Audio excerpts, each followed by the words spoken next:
ê ta khai ý lại ô bùa là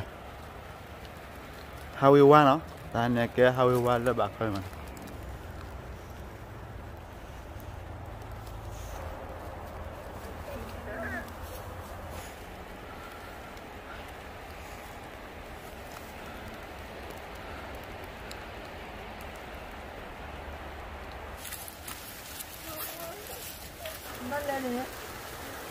nên lấy đi bà đây phiêu con lên này phiêu con lên này let's go kalau ah lục quên lên này hay keli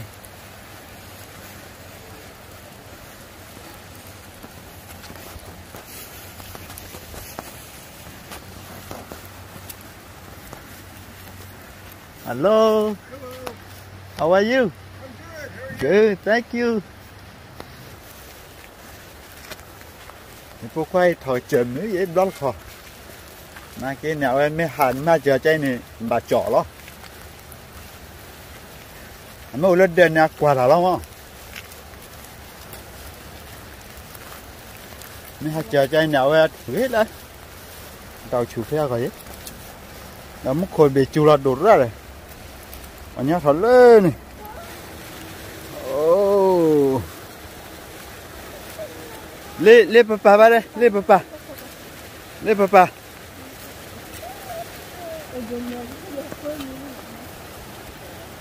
ta coi ta chú vậy ba đó ta chú đối chơi vô hay nè lô ba khen đà phố lo qua phố thành lên nha nè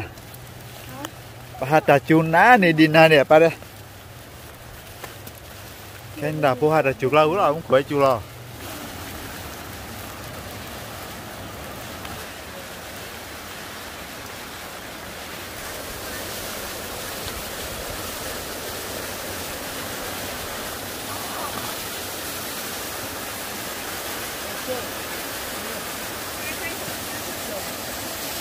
vậy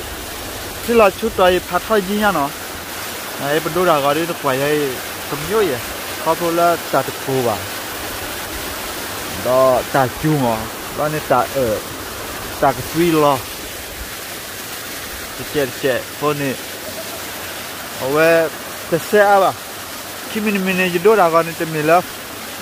thế mà cái lao phù lắm cái đồ là phù là phone này cái xe à nó kalau tak kena ambil mah,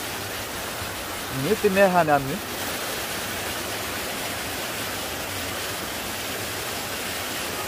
Kau nang laki bada, kau apa?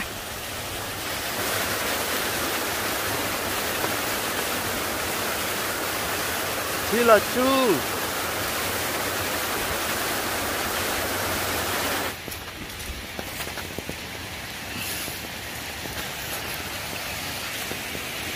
Leki bo kilale parbo da lerbo ne kilane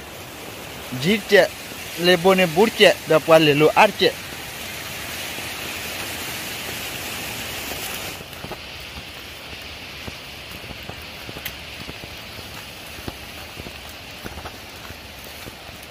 anh cái phát bị khó là phải không cần này ăn nè thắc khi ăn nè mà lúc quế chỉ là chút lên này anh này là rồi hai khi lên bé hai khi nào bù được hai qua lắm ấy ta chu mà đã không ấy ta chu nó có lo cô này bà chồng mà bà đi gì là hai lát chiều rồi